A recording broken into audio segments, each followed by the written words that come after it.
ہمارا ڈاکٹر تھا، ہمارے اکثر لوگوں کا وہ اسی نسل سے تھا، اس کا نام بھی مجھے پتا ہے، ڈاکٹر مونک شاہ۔ بہت اچھا ڈاکٹر تھا بحیثیت ڈاکٹر ہونے کے۔ اس سے انگلینڈ والوں نے تھوڑا اور پاکستان میں گاؤں والوں نے بہت فائدہ اٹھایا۔ اس بیچارے کے پاس جاتے تھے، ہم کہتے تھے جی ہم کو فلاں دوائی دے دو، وہ کہتا ہے میرے باپ کی تھوڑی ہے، وہ یاد ہے ہمارے باپ کی تھوڑی ہے یہ NHS، وہ لکھ کے دے دیتا تھا، اور اس سے ہمارے گاؤں کے گاؤں جو ہے وہ بیماریوں سے بچتے تھے اور ان کی بیماریوں کا علاج ہوتا تھا۔ سنتے تھے اس زمانے میں کہ وہ لڈو کا بڑا شوقین تھا، کھانے کے اعتبار سے اور دیکھنے کے اعتبار سے وہ گھوڑا دیکھتا تھا، یہ ریسنگ دیکھتا تھا۔ بس اس کے آفس میں ایک ٹیلی ویژن ہوتا تھا، وہ اسی پر وہ چلتا رہتا تھا، اور کوئی لڈو لے کر جائے، لڈو لیا منہ میں رکھا، وہ دیکھا، جو مرضی آپ اس سے کروا لیں۔ وہ اسی نسل سے تھا، فارسی النسل، آگ کی پرستش کرنے والے۔ آج بھی اس نسل کے کچھ لوگ دنیا میں پھیلے ہوئے ہیں، وہ آج بھی آگ کی پرستش کرتے ہیں۔ ان کے یہاں یہ قاعدہ ہے کہ گھر میں ایک چیز ہے جو ہمیشہ 24/7 جلتی رہنی چاہیے۔ موم بتی ہے تو موم بتی جلے، یا کوئی اور چیز ہے جو دیوا بتی ہے پہلے زمانے میں یہ تھا، وہ چلتی رہے چلتی رہے چلتی رہے اور جلتی رہے، 24 گھنٹے بجھنے نہ پائے۔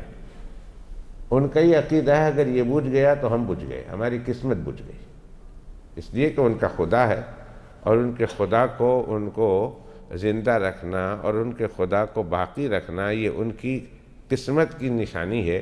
اگر یہ آگ بجھ گئی تو سمجھو ان کا خدا بجھ گیا، جب ان کا خدا بجھ گیا تو ان کی اپنی قسمت بجھ گئی۔ عجیب تماشا ہے۔ اپنے ہاتھوں سے جلاؤ اور پھر اس کی پرستش کرو۔ جب اللہ کسی کی مت مار لیتا ہے، اللہ ہماری حفاظت فرمائے، جب کسی کی مت مار لیتا ہے اللہ تعالیٰ، پھر پتہ نہیں چلتا، پھر وہ سانپ کی بھی پرستش کرتا ہے، پھر وہ گائے کی بھی پرستش کرتا ہے، پھر وہ اپنے ہاتھوں سے مٹی جمع کر کے اس کو ایک رنگ اور روپ اور ایک شکل دے کر پھر اس کی پرستش کرتا ہے، پھر وہ پانی کی پرستش کرتا ہے، پھر وہ آگ کی پرستش کرتا ہے، جس کو وہ خود جلاتا ہے، جس کو وہ خود لاتا ہے اور اس کی پرستش کرتا ہے۔ حالانکہ دنیاوی اعتبار سے وہ بہت ہوشیار ہوتے ہیں، عام مسلمانوں کے مقابلے میں وہ ہوشیار بہت ہوتے ہیں، لیکن جب اللہ کسی کی عقل چھین لے تو پھر اس طرح کے کاموں میں اللہ اسے مشغول کر دیتا ہے، اور اسے پتہ تک نہیں چلتا کہ جس کو ہم خدا سمجھ بیٹھے ہیں وہ وہی ہے در حقیقت جو ہمارے ہاتھوں کا پیدا کرتا ہے۔ اللہ پیدا کرنے والا نہیں، اللہ پیدا ہونے والا ہے۔ اللہ ایسی بری مت سے اور برے حالت سے ہماری حفاظت فرمائے۔ ایک پانی کو خدا مانتا ہے اور ایک آگ کو خدا مانتا ہے، نیچے آگ جلا کر اوپر پانی رکھتا ہے۔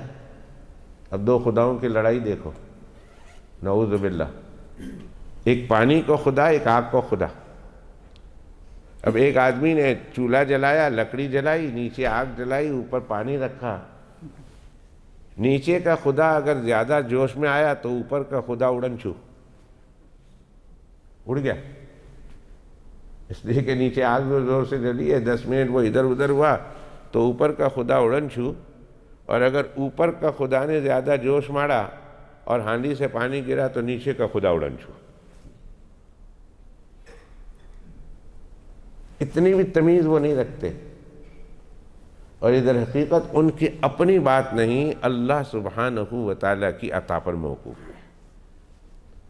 اس لیے میرے پیارو، اس ایمان پر اللہ کا شکر ادا کرو، کبھی فخر نہ کرو کہ ہم مومن ہیں، بلکہ یہ کہو الحمدللہ ہم مومن ہیں، الحمدللہ، اللہ کا شکر ہے کہ اللہ نے ہم کو ایمان والا بنایا۔ ورنہ دنیا میں ایسے ایسے لوگ بھی ہیں کہ جو بڑے بڑے سائنسدان ہیں، بڑے بڑے سیاستدان ہیں، بڑے بڑے دنیاوی کارنامے کرتے ہیں، دکھاتے ہیں، لیکن ایسے ہیں ایمان کے اعتبار سے کہ وہ اللہ کو مانتے ہی نہیں، ایتھیسٹ ہیں۔ ہم ان کے ساتھ بیٹھ کر بات کریں تو اندازہ ہوگا کہ وہ کتنے ہوشیار ہیں دنیاوی معاملات میں، لیکن اللہ نے ان کی عقل پر ایسا پردہ ڈال دیا غفلت کا اور اپنے نہ ماننے کا کہ وہ خدا کے منکر ہیں۔ ختم اللہ علی قلوبہم وعلی سمعہم وعلی ابصارہم غشاوہ ولہم عذاب عظیم۔ اللہ نے ان کے دلوں پر مہر لگا دی، ختم اللہ علی قلوبہم۔ اب کان تو رکھتے ہیں، لیکن کان سے سنتے بھی ہیں، لیکن حق بات کانوں سے سن کر قبول کی جائے ایسے کان نہیں رکھتے۔ والا ابصارہم غشاوہ، اور ان کے آنکھوں کے اوپر پردہ ہے، دیکھتے بھی ہیں، لیکن حق دیکھنے کے بعد ایسے بن جاتے ہیں یا ایسے ہو جاتے ہیں جیسے آنکھوں سے اندھے ہیں، انہوں نے دیکھا ہی نہیں۔ تو اس زمانے میں ایران میں ایک خاندان تھا، اس کا ایک ہی بیٹا تھا، اور باپ کا عالم یہ تھا کہ بہت انتہائی درجے کا متمول اور انتہائی درجے کا خوشحال گھرانہ اور انتہائی درجے کا مالدار گھرانہ، اور اتنی دولت اتنی دولت اتنی دولت کہ اس دولت کا کوئی اندازہ نہیں، اتنی دولت اللہ نے دی تھی اسے۔ مشہور تھا اس زمانے میں کہ ایران میں سارے مالداروں میں سب سے زیادہ مالدار گھرانہ یہی ہے، جس کا ایک ہی بیٹا تھا۔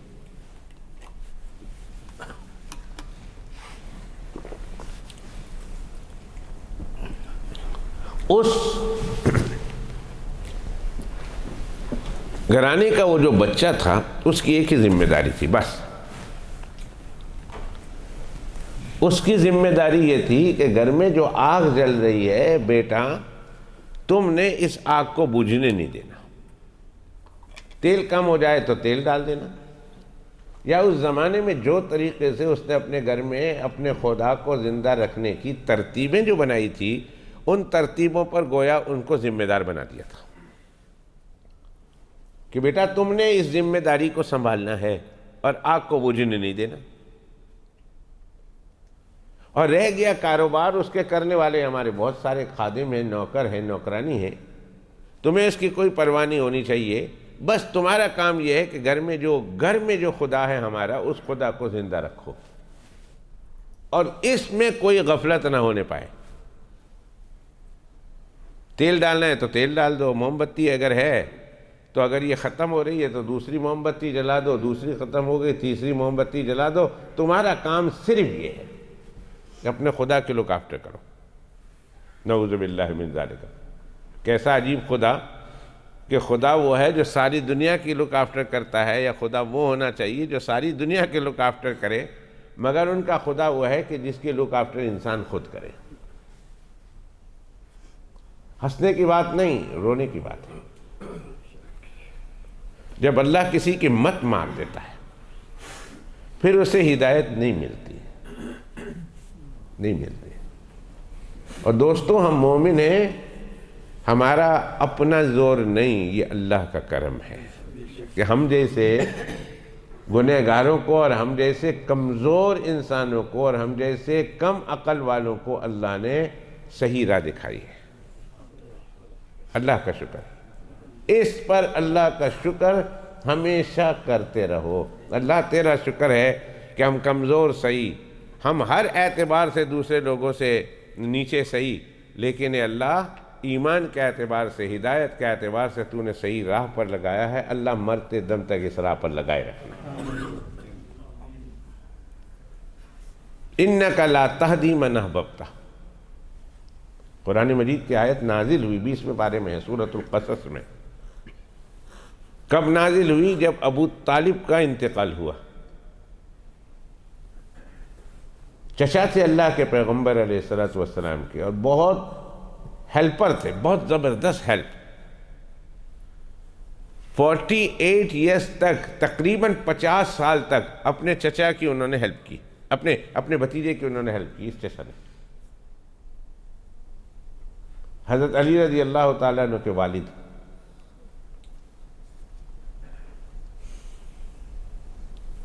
جب انتقال ہوا، بہت کوشش کی، انتقال کے وقت ان کے قریب گئے اور جا کر کہا چچا کلمہ پڑھ لے، میرے کان میں پڑھ لے،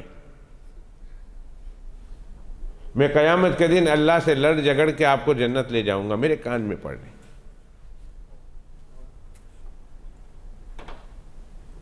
کوئی نہیں سنے گا، یہ ابو جہل بیٹھا ہوا ہے، ابو لہب بیٹھا ہوا ہے، سارے سرداران قریش ابو طالب کے پاس آ کر بیٹھے ہوئے ہیں کہ کہیں یہ کلمہ نہ پڑھ لے، بھتیجا آ کر ان کو کلمہ نہ پڑھا جائے۔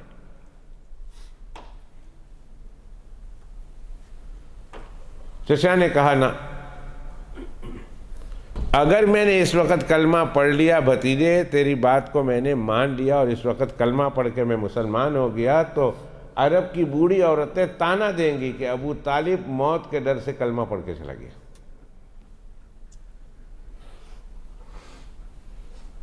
اختار العار علی النار، اس کا جملہ تھا کہ میں جہنم کی آگ پر آڑ کو، اپنی عزت کو ترجیح دیتا ہوں، اور میں مسلمان ہو جاؤں تو عرب کی عورتوں میں ذلیل ہو جاؤں گا، اس لیے میں آگ کو تو برداشت کرتا ہوں، بدنامی کو برداشت نہیں کر سکتا۔ انتقال ہو گیا۔ اللہ کے پیغمبر صلی اللہ علیہ وسلم اپنے اس چچا کے دین اسلام نہ قبول کرنے کی وجہ سے انتہائی پریشان تھے، انتہائی پریشان۔ اس کی مرضی ہے۔ قرآن مجید میں جب فرمایا، جب اللہ کے پیغمبر علیہ السلام کو آ کے علی رضی اللہ تعالیٰ عنہ نے، سیدنا علی نے خبر دی کہ ان عمک الشیخ الضال قد مات، اے پیغمبر صلی اللہ علیہ وسلم، آپ کا بوڑھا گمراہ چاچا فوت ہو گیا ہے۔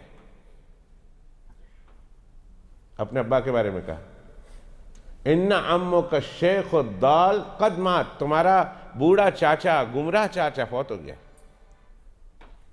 فرمایا علی جاؤ اور جا کر فوارہ ابا ہو، اپنے باپ کو دبا کے آ جاؤ مٹی میں، اور سیدھا میرے پاس آنا۔ حضرت علی رضی اللہ تعالیٰ عنہ کو کہا جا گئے، جا کے دفن کر کے آئے، فرمایا جا کے غسل کر، غسل کروایا حضرت علی رضی اللہ تعالیٰ عنہ سے، اور پریشان اللہ کے پیغمبر علیہ السلام بے انتہا کہ اتنا قریبی چچا سمجھتا تھا اس بات کو کہ میں اللہ کا سچا نبی ہوں، لیکن قوم کے آڑ دلانے سے اور قوم کے شرم دلانے سے انہوں نے اسلام حق کو قبول کرنے سے منع کر دیا۔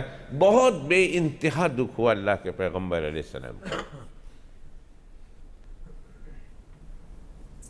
تو اللہ تعالیٰ نے جناب رسول اللہ صلی اللہ علیہ وسلم کی اس غم کو اس طرح دور کیا، قرآن مجید کی آیت نازل فرمائی۔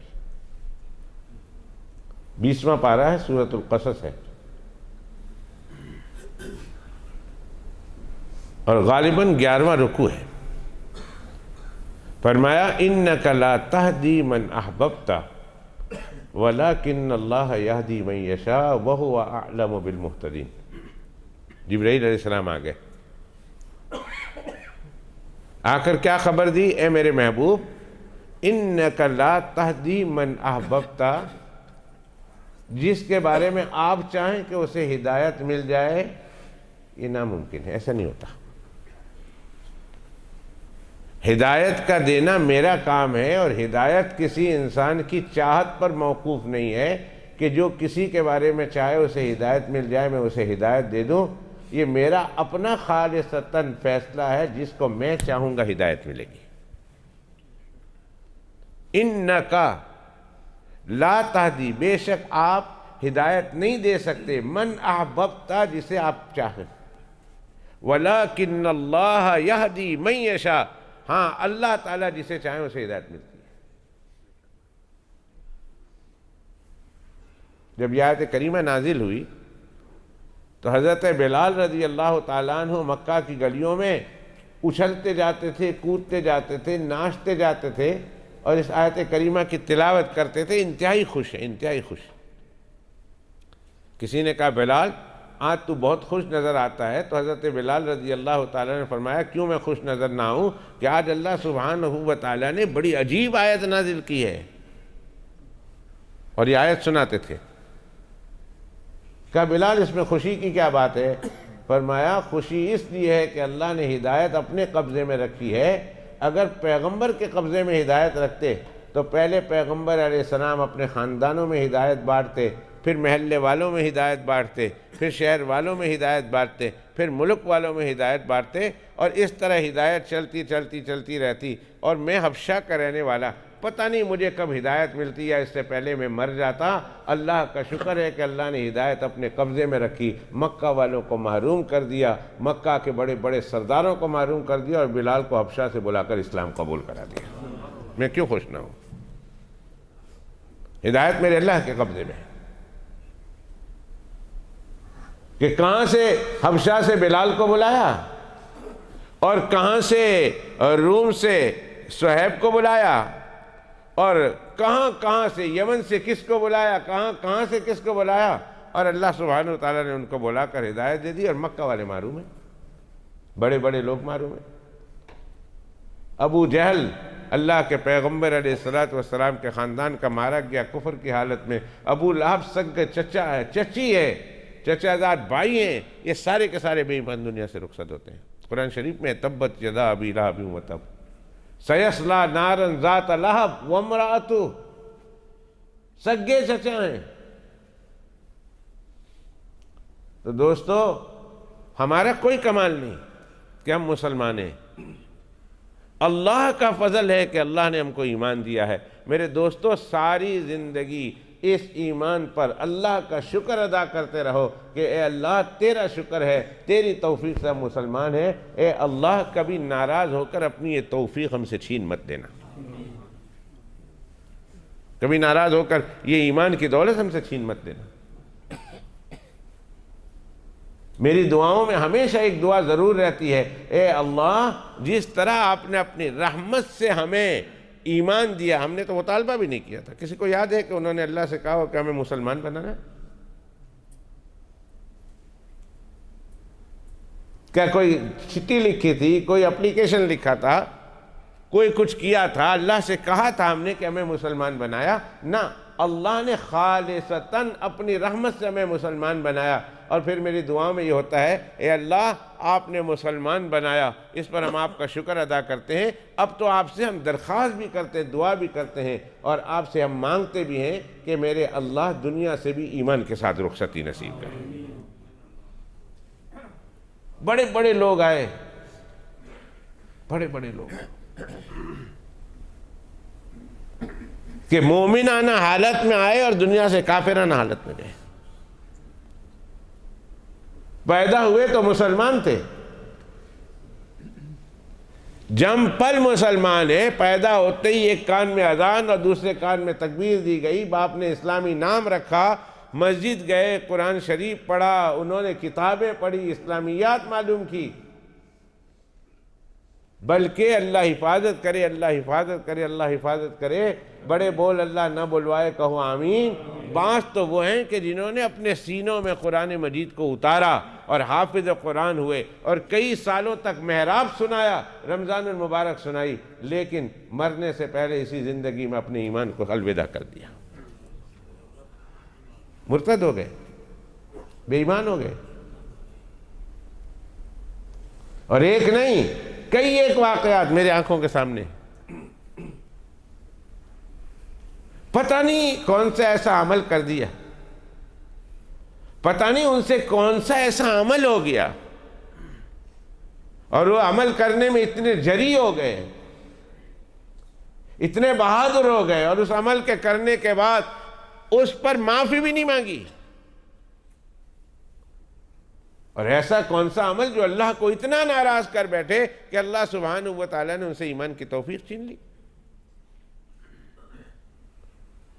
میں اپنی دعا کی تعریف نہیں کر رہا، لیکن اس طرح کے واقعات سن کر اور اس طرح کے واقعات دیکھ کر میں اللہ کی پاک بارگاہ میں التجا کرتا ہوں، اور یہ دعا میں آپ کے سامنے زور زور سے مانگتا ہوں، اور اس لیے مانگتا ہوں کہ آپ لوگ بھی سنیں سمجھے اور یہ بھی مانگے اللہ سے، یہ تعلیم دینے کے لیے۔ دعا تو ہونی چاہیے آہستہ سے، ادعوا ربکم تضرعا وخفیہ، اپنے پروردگار کو انتہائی عاجزی کے ساتھ، انتہائی الحاح کے ساتھ، انتہائی تضرع کے ساتھ، انتہائی انکساری کے ساتھ اپنے پروردگار سے مانگو، وخفیہ، اور آہستہ آہستہ مانگو۔ ہاں، جناب رسول اللہ صلی اللہ علیہ وسلم نے کبھی اونچی دعا مانگی ہے، اور علماء نے لکھا ہے کہ اونچی دعا مانگنے کا مقصد یہ تھا کہ اللہ کے پیغمبر علیہ السلام امت کو تعلیم دینا چاہتے تھے۔ ہم بھی دعا تنہائی میں مانگتے ہیں، لیکن مجمع میں کبھی کبھی اس لیے اونچی دعا مانگتے ہیں کہ لوگ سیکھیں، لوگ سمجھیں کہ مانگنے والی چیز کیا ہے اور دعا کس طرح مانگتے ہیں۔ ہماری من جملہ دعاؤں میں سے ایک دعا یہ بھی ہوتی ہے، اے اللہ اگر کوئی ایسا کام، ایسا گناہ ہم سے ہو گیا ہے کہ جو مرنے کے وقت بندے کو کلمہ پڑھنے سے روک دیتا ہے، اے اللہ میں اس گناہ کی توبہ کرتا ہوں، مجھے اس توبہ کو قبول فرما، اور ایسا کہیں نہ ہو کہ اس گناہ کے نہ معافی مانگنے کی وجہ سے مرتے وقت میں کلمہ سے محروم کر دیا جاؤ۔ مانگتا ہوں، آپ نے سنا ہے وہ گناہ جو روزی کو روک دے، اللہ میں اس گناہ سے معافی مانگتا ہوں، اس لیے کہ وہ گناہ ہے جس سے روزی رک جاتی ہے۔ کچھ گناہ ایسے ہیں، کچھ گناہ ایسے ہیں جس سے اللہ سبحانہ و تعالیٰ اپنی اطاعت اور اپنی عبادت روک لیتے ہیں اس انسان سے۔ سوچتا ضرور ہے وہ انسان، اوہو نماز نہیں پڑھی، میں کل سے شروع کر دوں گا، چلو اے ہفتہ نہیں اگلے ہفتے شروع کر دوں گا، ارے اگلا ہفتہ آ گیا تو کہا اے ہفتہ نہیں اگلے ہفتے شروع کر دوں گا، ارے رمضان آ رہا، رمضان سے تو میں شروع کر ہی دوں گا، اور پھر اس کے بعد نہیں نیا سال آ رہا، میں نئے سال سے شروع کر دوں گا، میں 60 ہو گیا ہوں شروع کر دیاں گا، میں بیمار ہو گیا، میں ٹھیک ہو گیا تو ہوں شروع کر دیاں گا۔ صحت بھی مل جاتی ہے لیکن عبادت کی توفیق نہیں ہوتی۔ یہ کوئی گناہ ہے جس کی وجہ سے اللہ بندے کو عبادت سے روک لیتے ہیں۔ کچھ گناہ ایسے ہیں جو نماز سے روک دیتے ہیں، کچھ گناہ ایسے ہیں جو قرآن کی تلاوت سے روک دیتے ہیں۔ بندہ سمجھتا ہے جی میں نہیں تلاوت کرتا، میں نہیں کرتا ہوں، حقیقت میں کوئی گناہ ہے جو اس کے لیے آڑ بنتا ہے۔ اللہ سبحانہ و تعالیٰ اس بندے کو گناہ کی وجہ سے، اس گناہ کی وجہ سے، نہ معافی مانگنے کی وجہ سے اللہ اسے اپنے کلام کی حلاوت سے محروم کر دیتے ہیں۔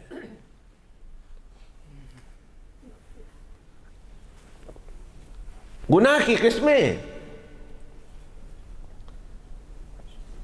حکیم الامت مجدد دین و ملت عظیم المرتبت حامی سنت ماہی بدعت، سنت کے زندہ کرنے والے، بدعت کے ختم کرنے والے، میری مراد حضرت اقدس حضرت مولانا اشرف علی صاحب تھانوی نور اللہ مرقدہ وبرد مزجہ ہے۔ انہوں نے اتنی کتاب لکھی، بس 50-60 صفحے کی کتاب ہے، اور اس کتاب کا نام ہے جزاء الاعمال۔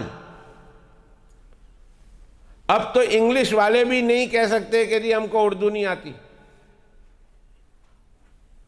عجیب ان کا رویہ ہے۔ اردو نہیں آتی تو اردو میں لکھی ہوئے تو کہتے اردو نہیں آتی، اور جب انگلش میں ہو جائے تو کہتے ٹائم نہیں ہمارے پاس پڑھنے کا۔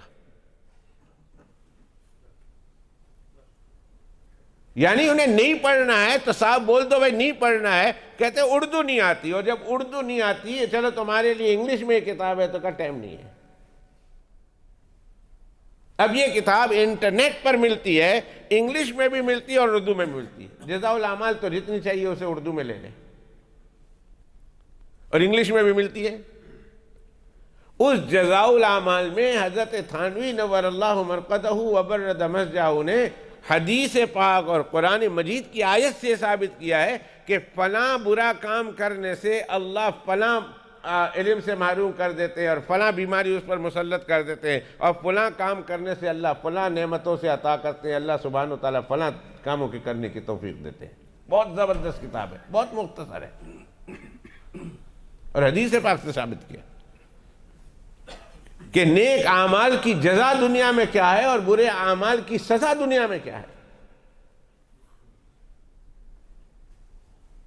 تو یہ دعا مانگنے والی چیز ہے کہ اللہ سے کہیں اللہ تو نے ہمیں ایمان دیا ہے، اپنی رحمت سے دیا ہے، اے اللہ لیکن یہ بھی سنتے ہیں کہ کچھ بندے سے تو ناراض ہو کر مرنے سے پہلے اس سے یہ توفیق چھین لیتا ہے۔ اے اللہ وہ گناہ اگر ہم سے زندگی میں ہو گئے ہیں تو ہم اس کی معافی چاہتے ہیں، اے اللہ معافی دے دے، آئندہ اس گناہ سے بچا، اور اگر آج تک ہوئے نہیں ہیں تو اللہ موت کے دم تک ہونے نہ دینا تاکہ ہم کہیں ایمان سے محروم نہ ہو جائیں۔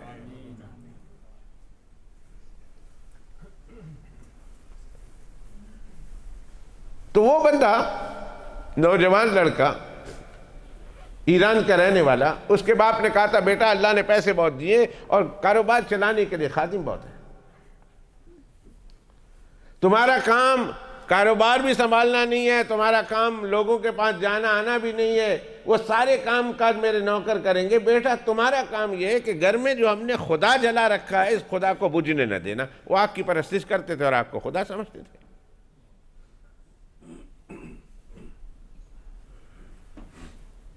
وہ لڑکا اس آگ کی دیکھ بھال کرتا تھا، کبھی بجھنے کا نام نہیں لینے دیتا تھا۔ جب بجھنے کا موقع آ جائے، جیسے دیوا بتی ہے اس کے اندر تیل کم ہو جائے، گھی کم ہو جائے، وہ ڈال دیتا تھا، اور اگر موم بتی وغیرہ کوئی ایسی چیز تھی جب وہ چھوٹی ہو جاتی تھی اس کو بدل کر دوسری آگ لگا دیتا تھا۔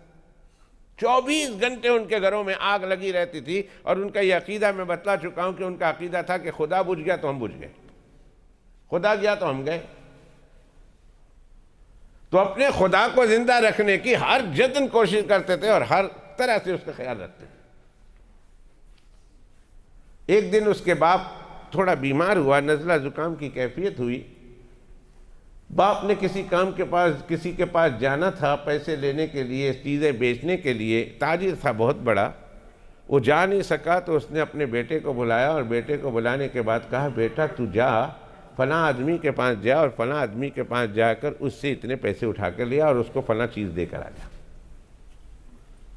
ہیرے کا کاروبار تھا، پتھروں کا کاروبار تھا، سونے چاندی کا کاروبار تھا، غرضے کے کاروبار ان کا بہت پھیلا ہوا تھا، باغات تھے ان کے، جو ہے زمینیں تھیں ان کے، اجناس تھے ان کے، غلہ تھے ان کے، سونا چاندی کا کاروبار، ہیرے کا کاروبار، پتھروں کا کاروبار تھا۔ تو باپ نے اس کو دیا، یہ لے جا بیٹا، اس کو دیا اور اس سے پیسے لیا۔ اب بیٹا تجارت کی غرض سے اپنے گھر سے پہلی دفعہ نکل رہا، گزر رہا، گزرتے راستے میں کچھ لوگ دیکھے کہ لوگ جمع ہیں ایک بلڈنگ کے باہر۔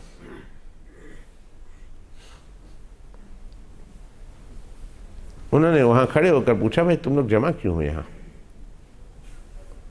انہوں نے کہا یہ ہمارا معبد ہے، عبادت خانہ ہے، ہم عبادت خانے میں عبادت کے لیے آئے ہیں، ابھی تک ہمارے مولوی صاحب نہیں آئے ہیں، امام صاحب نہیں آئے ہیں، ہم ان کا انتظار کر رہے ہیں، امام صاحب آئیں تو ہم اندر جائیں اور جا کر عبادت کریں، جس طرح ہر کمیونٹی میں ہوتا ہے۔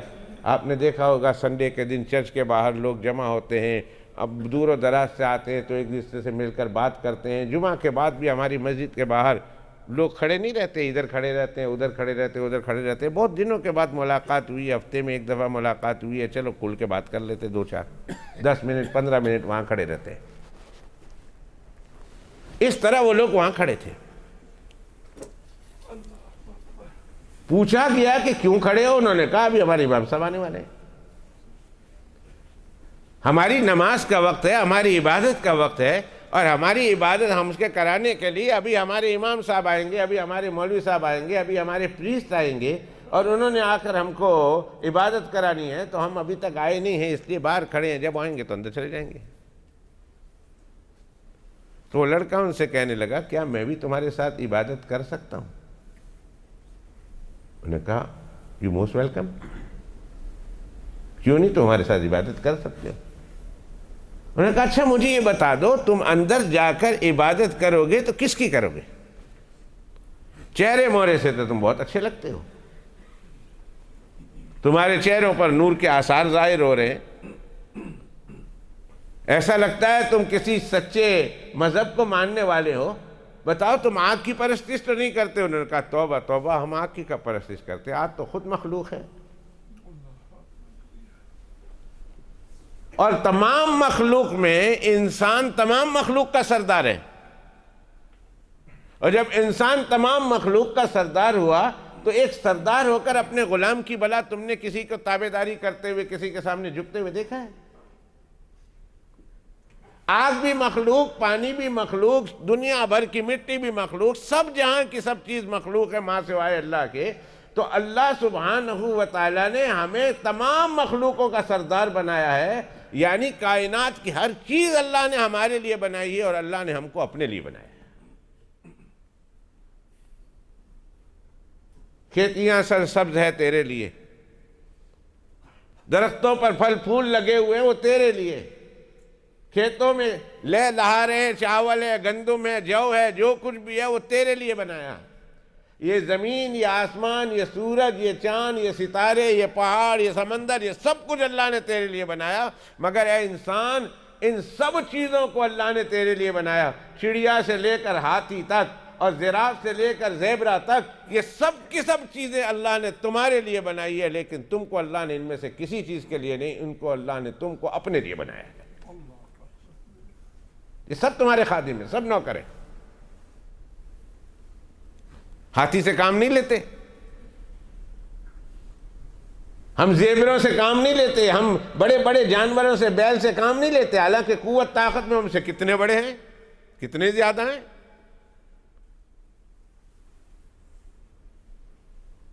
تو ہم ساری مخلوق میں سب سے افضل ہیں، ساری مخلوق کو اللہ نے ہمارے لیے بنایا، لیکن اللہ نے ہم کو مخلوق میں سے کسی کے لیے نہیں، صرف اپنے لیے بنایا۔ ہم اس اللہ کی پرستش کرتے ہیں۔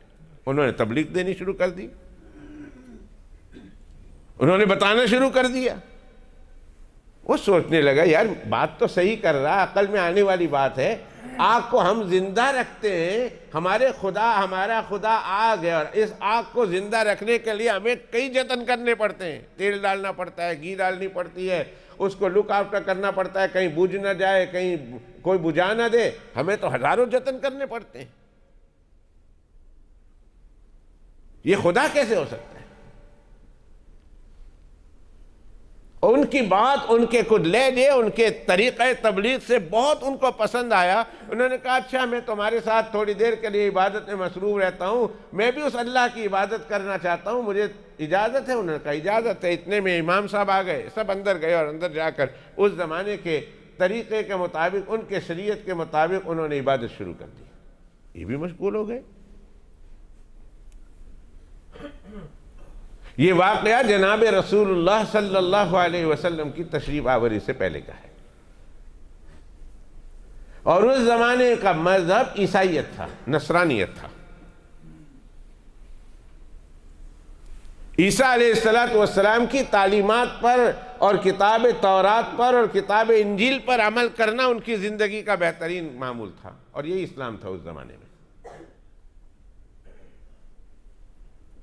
جناب رسول اللہ صلی اللہ علیہ وسلم کے تشریف لانے کے بعد اللہ نے پچھلے سارے ادیان منسوخ کر دیے، اور اللہ سبحانہ و تعالیٰ نے ہدایت دین اسلام میں رکھ دی ہے، اور اللہ نے کامیابی دین اسلام میں رکھ دی ہے، اور اللہ نے نجات دین اسلام میں رکھ دی ہے۔ فرمایا میرے محبوب کے آ جانے کے بعد اب دنیا کا کوئی مذہب قابل قبول نہیں ہوگا، اگر تم کسی اور مذہب کو قبول کر کے آؤ گے، چاہے وہ آسمان سے میں نے کیوں نہ اتارا ہو، نہ قابل قبول ہے۔ قرآن مجید کے 3 سپارے کے آخری صفحے پر آخری رکوع میں اللہ سبحانہ و تعالیٰ نے بہت واضح اور کلیئر انداز میں بیان کر دیا۔ کیا فرمایا؟ فرمایا وَمَن يَبْتَغِ غَيْرَ الْإِسْلَامِ دِينًا فَلَن يُقْبَلَ مِنْهُ وَهُوَ فِي الْآخِرَةِ مِنَ الْخَاسِرِينَ۔ جو آدمی اسلام کو چھوڑ کر کسی اور مذہب کو لے کر میرے پاس آئے گا، فَلَن يُقْبَلَ مِنْهُ، ہرگز ہرگز ہرگز ہرگز قبول نہیں کیا جائے گا، وَهُوَ فِي الْآخِرَةِ مِنَ الْخَاسِرِينَ، آخرت میں نقصان اٹھانے والوں میں ہوگا۔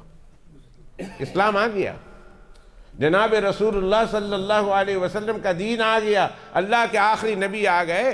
اب اللہ سبحانہ و تعالیٰ نے تمام کے تمام لوگوں کے لیے ہدایت اور نجات دین اسلام میں رکھی ہے، محمد رسول اللہ کی اتباع میں رکھی ہے، صلی اللہ علیہ وسلم، اس میں رکھی ہے اللہ نے۔ اب کوئی مذہب کوئی بھی قبول کر کے آئے گا، چاہے وہ پہلے زمانے میں آسمان سے نازل ہوا ہو، اللہ قبول نہیں کرے گا۔ دین موسوی اپنے زمانے کا دین تھا، جو اس زمانے میں دین موسوی کو قبول کرتا وہ ہدایت پر تھا۔ جب حضرت عیسیٰ علیہ السلام آ گئے، اب دین موسوی میں تبدیل ہو گئی، دین عیسوی ہو گیا۔ اب وہ لا الہ الا اللہ عیسیٰ روح اللہ چلے گا، لا الہ الا اللہ موسیٰ کلیم اللہ نہیں چلے گا۔ اب اگر اللہ کے پاس کامیابی چاہیے تو لا الہ الا اللہ موسیٰ کلیم اللہ میں نہیں، لا الہ الا اللہ عیسیٰ روح اللہ میں۔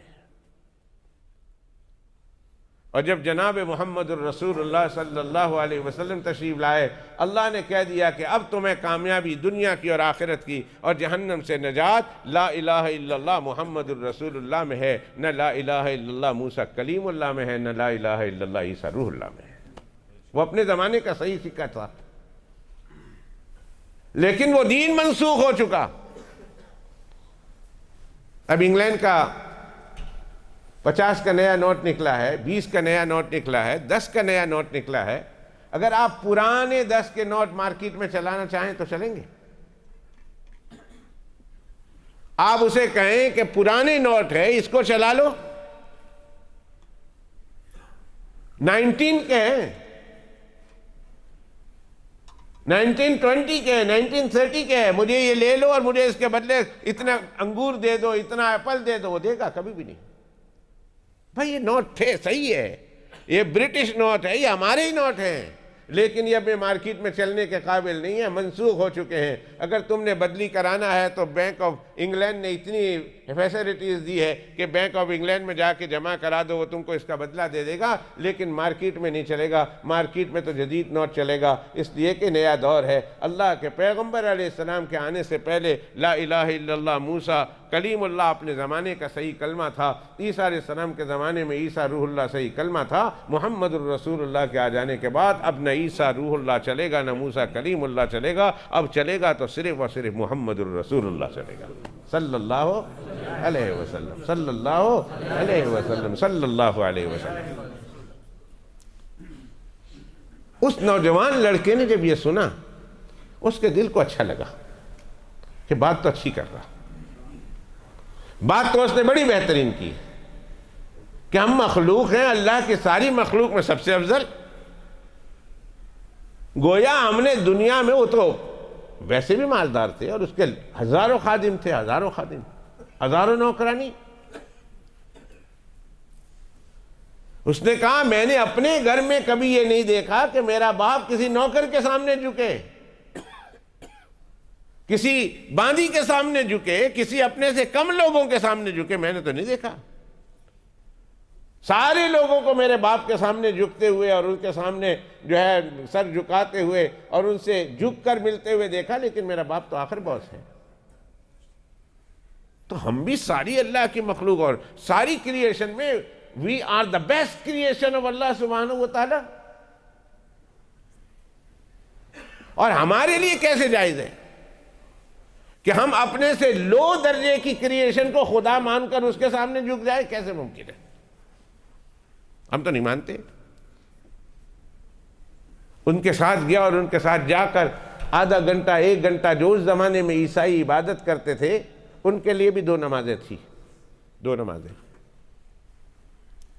اگرچہ ان کے نماز پڑھنے کا طریقہ الگ تھا، پر تھی ان کے لیے 2 نمازیں، 2 وقت میں اللہ نے نماز پڑھنے کا ان کو حکم دیا تھا۔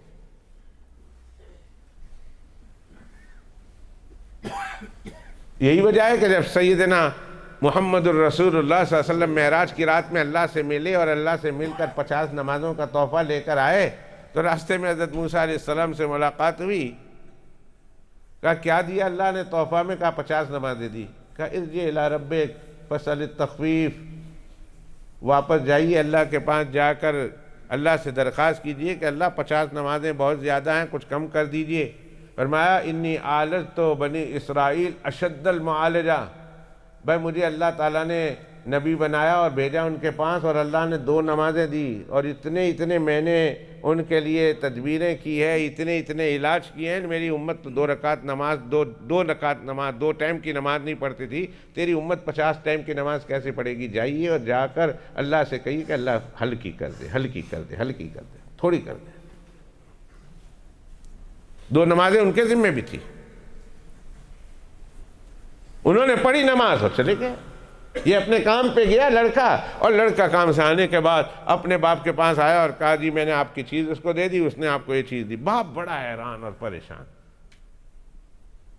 بھائی گھنٹے کا رستہ ہے، گھنٹے کا کام ہے، تم 3-4 گھنٹے لگا کے آئے ہو۔ میں نے بھیجا تھا، کہا تھا کسی جگہ پہ نہ جانا، کسی سے ملاقات نہ کرنا، کسی سے بات چیت نہ کرنا، سیدھا نکل جانا، چیز دینا، چیز لینا، واپس آ جانا۔ پہلی دفعہ بیٹے کو بھیجیں، کیا معلوم راستے میں کوئی ٹھگ مل جائے، کوئی چور مل جائے، کوئی ڈاکو مل جائے، کوئی رازن مل جائے۔ تم لے جا رہے ہو چیز یہ بھی قیمتی ہے، یہ چھین نہ لے، تم لا رہے ہو پیسے یہ بھی قیمتی ہے، کوئی چھین نہ لے۔ اور تم ہو کہ گھنٹے کا رستہ 4 گھنٹہ 5 گھنٹہ لگائے ہو، کہاں تھے تم؟ اس کا باپ اپنے بیٹے کو پوچھ رہا، کہاں تھے تم؟ بیٹے نے صاف صاف کہہ دیا، ابا میں تو جا رہا تھا اپنے کام پر، راستے میں مجھے کچھ لوگ جمع ملے اور ان کے ساتھ اس طرح کی بات ہوئی اور ان کی باتیں مجھے بہت پسند آئی اور بہت لاجیکلی بات کی ہے، انہوں نے دماغ میں آتی ہے، بہت لاجیکل بات کی ہے، لہذا میں ان کے ساتھ تھوڑی دیر کے لیے ان کے معبد میں چلا گیا، مسجد میں یا مندر میں یا جو کچھ بھی اس وقت تو ہم کہیں گے عیسائیوں کا گرجا گھر تھا، میں ان کے ساتھ چلا گیا اور ان کے جا کر میں نے عبادت کی ہے، ابا مجھے تو ان کا دین بہت پسند آیا اور ان کی باتیں بہت پسند آئی۔ باپ نے کہا لو جی پہلی باری کڈیا ہے، تو پہلی باری بندہ گیا ساڑھے ہاتھوں چلا گیا، پہلی باری نو کروں کڈیا، اور پہلی باری بندہ گیا ساڑھا 3 دن کیا گیا جماعت میں، تو نماز بھی بن گیا، تو پیو کہندے نے جی 3 دن واسطے میں جماعت وچ کیٹ ہو رہا، بندہ تو وابی ہو گیا، بندہ تو گیا ساڑھے ہاتھوں گیا۔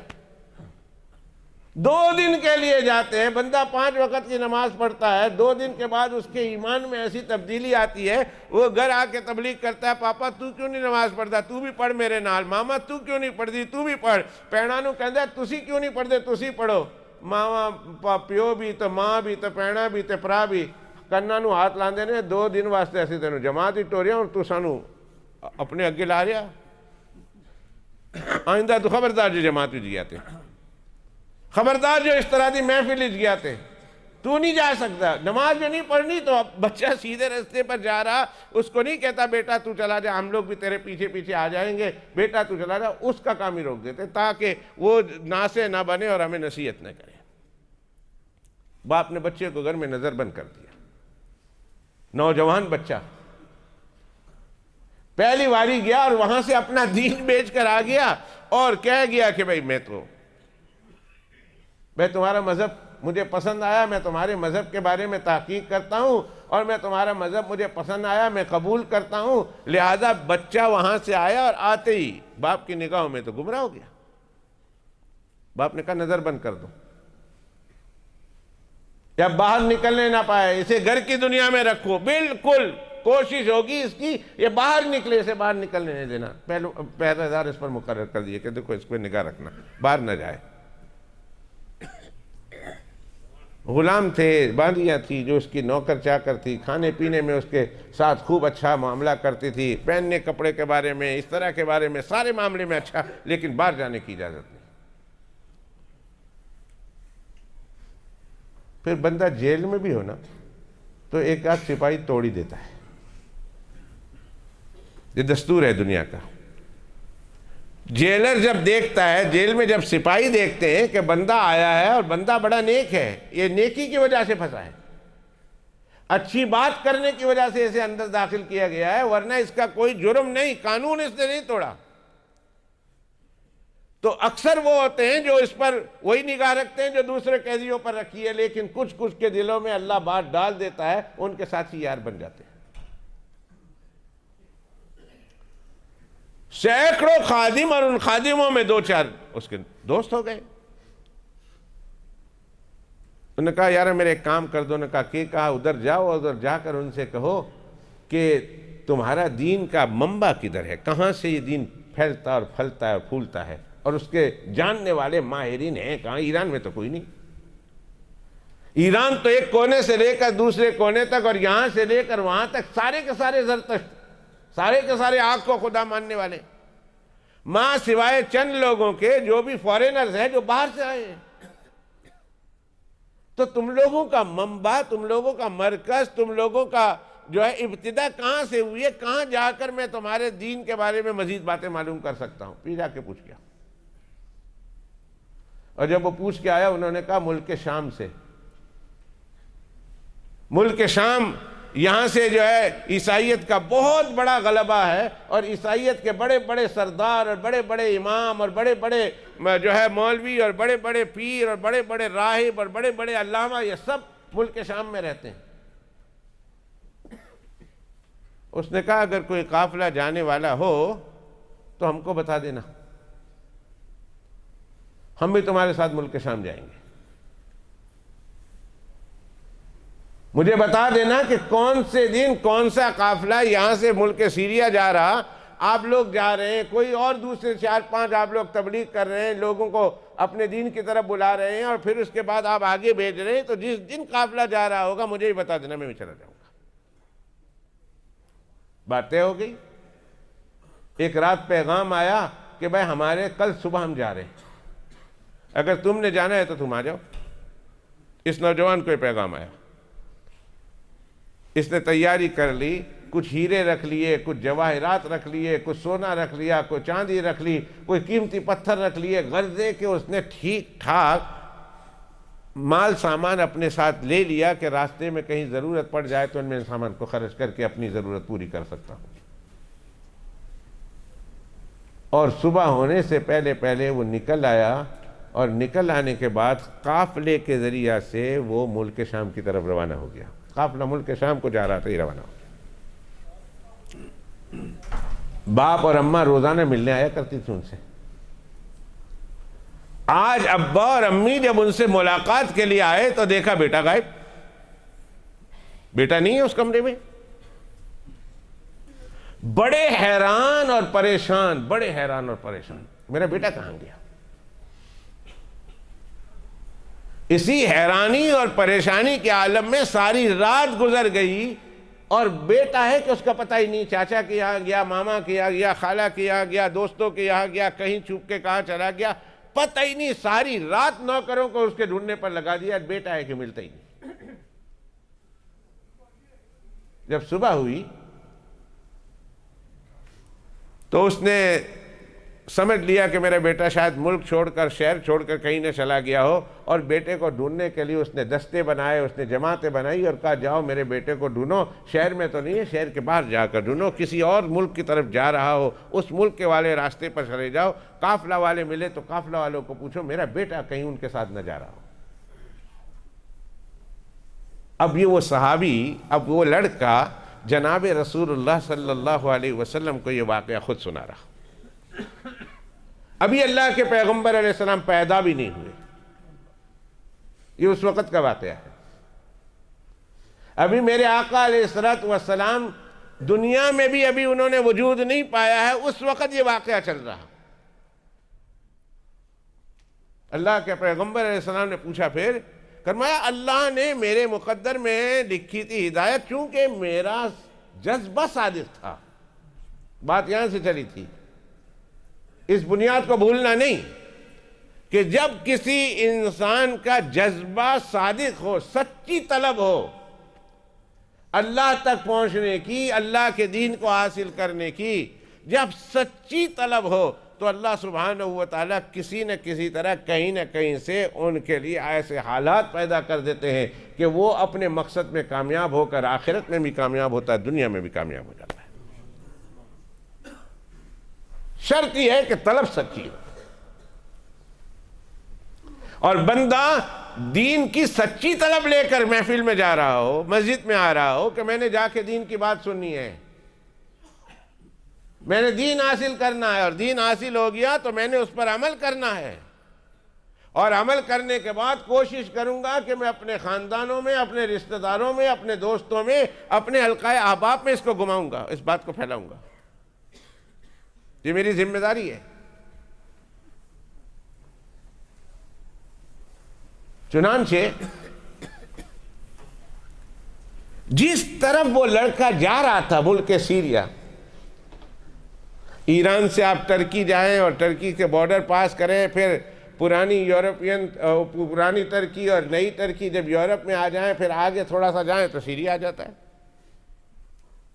یہ قافلہ اس طرف جا رہا ہے، ترکی کی طرف، ایران سے. اور ترکی کے راستے سے جا رہا سیریا کو، اور لوگ ڈھونڈنے لگ گئے افغانستان والے راستے میں کہ افغانستان پاکستان آگے کہیں فار ایسٹ ایشیا میں نہ جا رہا ہو۔ دنیا اس طرف ڈھونڈنے کے لیے نکلی اور اللہ سبحانہ و تعالیٰ نے ان کو اس طرف نکالا، دوسری طرف جا رہے ہیں، سیریا جا رہے ہیں۔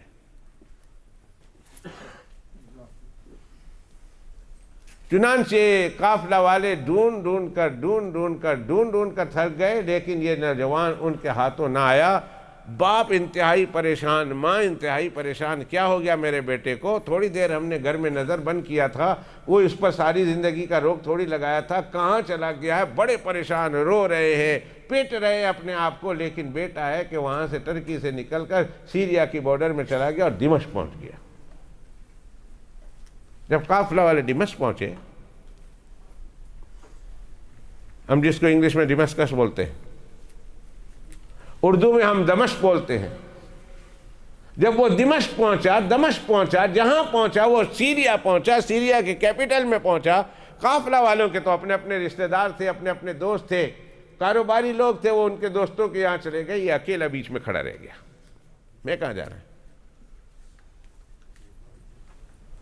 اب جب یہ کھڑا رہ گیا، اس کو جانے کی کوئی جگہ نہ ملی، تو اس نے بیچ بازار میں اعلان کیا کہ لوگوں، میں ایران کا ایک شہزادہ ہوں، بہت مالدار کا لڑکا ہوں، میں نے دین حاصل کرنے کی غرض سے اپنا گھر چھوڑا ہے، بار چھوڑا ہے، میں دین سیکھنے کے لیے یہاں آیا ہوں، خدا کے واسطے میری اتنی رہنمائی کر دو کہ کوئی مجھے بتا دے کہ اس دمشق میں کون سا ایسا مولانا صاحب ہے کہ جو مولانا صاحب مجھے رکھ سکے اور مجھے دین سکھا سکے اور سمجھا سکے، مجھے تم اتنا کام کر دو، مجھے میرے رہنمائی کر دو۔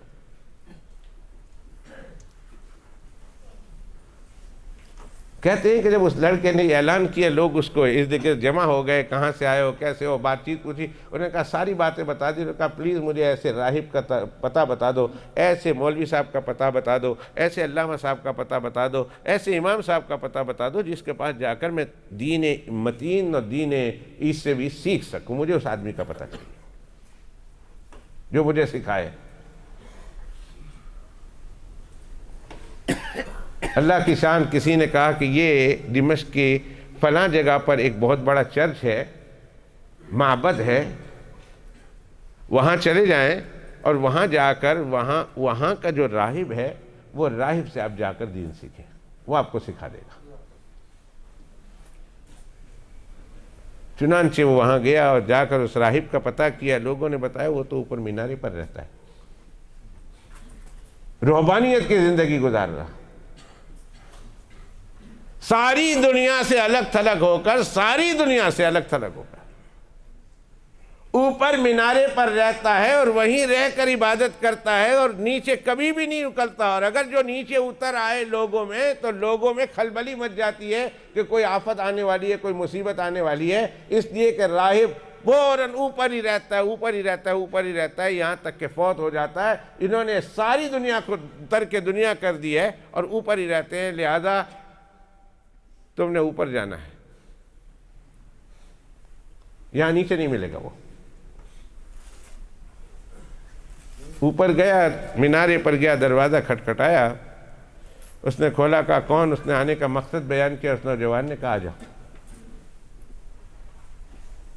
پتہ ہے اس نوجوان نے اس بوڑھے پادری سے کتنے سال تک رہ کر علم حاصل کیا؟ کھانا مل گیا کسی نے دے دیا تو کھا لیا، نہیں ملا تو بھوکا رہ گیا۔ اس طرح اس نوجوان نے اس بوڑھے پادری کے پاس رہ کر 50 سال تک علم حاصل کیا، 50 سال تک۔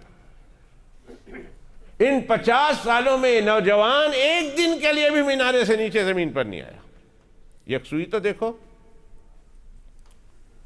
وہ نوجوان جو ناز و نعمت میں پلتا تھا، جو کہنے کو ایک طرح کا شہزادہ تھا، صبح اس کے کپڑے بدلتے تھے، شام اس کے کپڑے بدلتے تھے، وہ ہر سونے چاندی میں کھیلنے والا نوجوان، لیکن طلب صادق لے کر گیا تھا، میں نے اللہ کے دین کو سیکھنا ہے،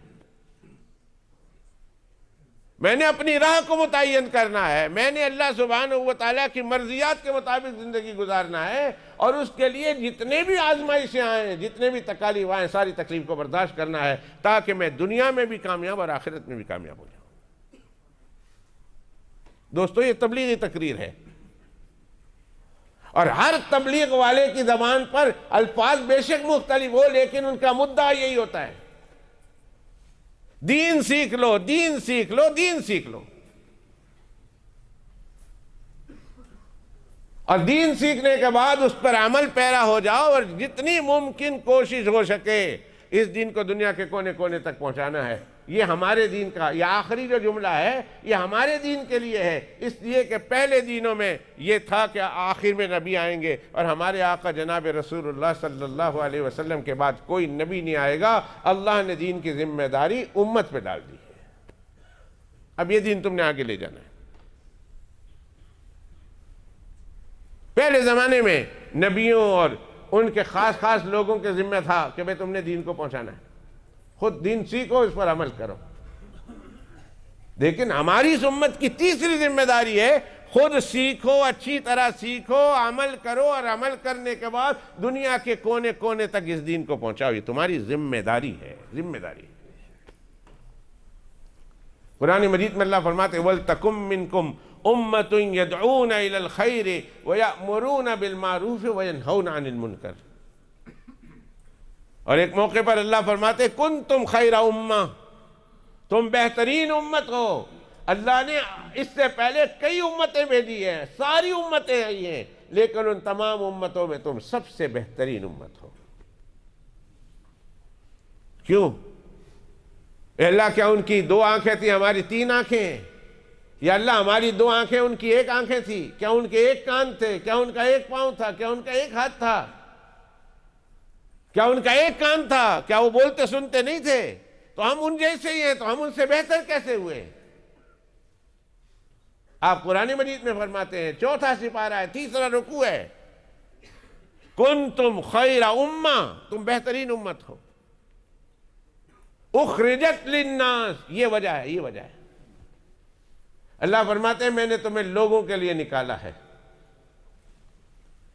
تأمرون بالمعروف وتنہون عن المنکر، تمہاری ذمہ داری ہے تأمرون بالمعروف، لوگوں کو نیکی کا حکم دو، لوگوں کو برائی سے روکو، یہ تمہاری ذمہ داری ہے، اور اس ذمہ داری کی وجہ سے تم بہترین امت قرار دیے گئے ہو۔ 50 سال تک وہ مینارے پر اس کی خدمت کرتا رہا، اس کی جو ہے اس سے سیکھتا رہا، یہاں تک کہ وہ فوت ہو گیا۔ لوگ آئے، لوگ آپس میں آ کر تعریف کرنے لگے اس کو آ کر میں مختصر کرتا ہوں، اس کو دفن کر دیا۔ دفن کرنے کے بعد پھر درمیان میں پھر بازار میں کھڑے ہو گئے، لوگوں وہ تو فوت ہو گیا، مجھے بتاؤ کون دوسرا ہے تمہارے اس ملک میں تو جانتا نہیں، میں نے آیا ہوں تو اس زمین کو، اس بازار کو پہلی دفعہ دیکھا تھا وہ آج سے 50 سال پہلے، اور 50 سال تک میں مینارے پر رہا ہوں، اس مولوی صاحب سے میں دین سیکھتا رہا ہوں، 50 سال کے بعد میں اوپر سے پہلی دفعہ نیچے زمین پر آیا ہوں۔ مجھے بتاؤ کہ اس قوم میں، تمہاری قوم میں، اس مذہب عیسائیت میں اور دوسرے کون سے مولوی صاحب ہیں جو مجھے دین سکھا سکتے ہیں؟ لوگوں نے کہا وہ دوسرے مولوی صاحب وہ ہیں، وہ ان کے پاس چلے گئے، وہ جوان تھے، اور ان کے پاس جا کر دین سیکھتے رہے۔ وہ جوان تھے اور اللہ کی شان دیکھے، جوانی کے عالم میں اسے موت آ گئی، موت کا وقت آ گیا، کوئی بیماری لگ گئی ہوگی، کوئی سانپ نے کاٹ لیا ہوگا، کوئی بچھو نے کاٹ لیا ہوگا، کوئی بیماری لگ گئی ہوگی، کوئی ایسی ہارٹ اٹیک کی بیماری ہو گئی ہوگی، کچھ ہو گیا ہوگا اس نوجوان راہب کو، تو اب وہ بوڑھا ہے، وہ جوان راہب مر رہا ہے، اور بے ہوشی کے عالم میں ہی اس کے پاس بیٹھ کر رونے لگ گئے۔ جب اس کو تھوڑا سا ہوش آیا تو اس نے آنکھ کھولی، دیکھا یہ مرید تو رو رہا۔ انہوں نے کہا میاں کیوں رو رہے ہیں؟ انہوں نے کہا آپ کیا جو رہے ہیں، میں تو آپ کے پاس دین سیکھنے کے لیے آیا تھا، اور آپ چلے گئے مجھے چھوڑ کر، جوانی کے عالم میں جا رہے ہیں، تو میں رونا تو کیوں، میں اپنی قسمت کو رو رہا ہوں۔ انہوں نے کہا بیٹا رو مت، بیٹا رو مت۔ انہوں نے کہا اچھا جب آپ جا رہے ہیں دنیا سے تو مجھے بتا دیں کہ اب آپ کے بعد میں کس کے پاس جاؤں؟ انہوں نے کہا تم نے میری راتیں بھی دیکھی ہے نا۔ اب وہ نوجوان سے کہہ رہا، ایرانی نوجوان سے وہ پادری کہہ رہا جو جوانی کے عالم میں دنیا سے جاتا ہے، کہتا ہے تم نے میری راتیں بھی دیکھی، تم نے میرا دن بھی دیکھا، تم نے میری صبح بھی دیکھی، تم نے میری شام بھی دیکھی۔ رات کو جب میں اللہ کی عبادت کے لیے کھڑا ہوتا تھا تو میں کچھ ایک ایسا عمل کرتا تھا، تم نے میرے اس عمل کو دیکھا ہے اور غور سے دیکھا ہے؟ اس نے کہاں دیکھا ہے؟ ان کا میں کیا کرتا تھا؟ وہ جوان پادری کیا کرتا تھا؟ تو حضرت وہ نوجوان ایرانین کہتا ہے میں آپ کو دیکھتا تھا، آپ رات کو عبادت کے بعد آسمان کی طرف منہ کر کے کہتے تھے، ستارے کو دیکھتے تھے اور ستاروں کو دیکھنے کے بعد کہتے تھے کہ اے عرب کے شہزادے، اے احمد مصطفیٰ، میں ساری تیری نشانیاں دیکھ رہا ہوں، یہ نشانیاں بتا رہی ہے کہ تو بہت عنقریب ظاہر ہونے والا ہے۔ وہ ستاروں کو دیکھتے تھے اور وہ ستاروں سے باتیں کرتے تھے اور کہتے تھے اے ستاروں، تم گواہی دے رہے ہو، تم بتا رہے ہو کہ بہت جلدی محمد مصطفیٰ تشریف لانے والے ہیں۔ اے احمد مصطفیٰ صلی اللہ علیہ وسلم، میرا پتہ نہیں میں کب تک زندہ رہتا ہوں، اگر میں زندہ رہا تو میں آپ پر ایمان لاؤں گا اور آپ کی مدد کروں گا اور آپ کی خدمت کروں گا اور آپ کے صحابی میں بنوں گا، اور اگر میں زندہ نہ رہا تو آسمان کے ستاروں گواہی دینا کہ میں اس محمد الرسول اللہ پر ایمان لا چکا ہوں، اور قیامت کے دن میں آپ کو گواہ بنا کر اللہ کے سامنے کہوں گا کہ میں تو اس محمد مصطفیٰ کا شہدائی بن چکا تھا دیکھنے سے پہلے، وہ تو میرے محبوب بن چکے تھے، حالانکہ میں نے بھی ان کو دیکھا نہیں ہے، میں ان پر ایمان لا چکا تھا، حالانکہ وہ آئے ہوئے نہیں، ابھی انہوں نے کلیم نہیں کیا تھا، ابھی انہوں نے نبوت کا اعلان نہیں کیا تھا، میں ان پر ایمان لا چکا ہوں۔ کہا ہاں میں یہ دیکھتا تھا، آپ یہ کرتے تھے۔ کہا بس بیٹے، اب میں نے تمام ستاروں اور تمام نشانیوں سے پتہ لگا لیا کہ محمد مصطفیٰ صلی اللہ علیہ وسلم بہت جلدی آنے والے ہیں، بیٹے اب تمہیں کسی کے پاس ٹھہرنے کی ضرورت نہیں، تم اپنا سفر باندھو اور سفر بننے کے بعد تم فلاں جگہ پہ چلے جاؤ۔ پھر بے ہوش ہو گئے، پھر ہوش آیا، کہاں جاؤں کہاں جاؤں کہاں جاؤں؟ کہا جلدی پین پیپر لے آؤ، جلدی پین پیپر لاؤ۔ جلدی پین پیپر لائے تو انہوں نے کچھ لکھا، انہوں نے لکھا کہ لکھو، چند باتیں نصیحت کرتا ہوں، ایک اعلان یہ لکھو، ایک بات یہ لکھو کہ جو آئے گا نا آخری نبی، اس کا نام احمد ہوگا صلی اللہ علیہ وسلم۔ جناب رسول اللہ صلی اللہ علیہ وسلم کا نام پچھلی کتابوں میں احمد تھا، کب وہ احمد ہوگا۔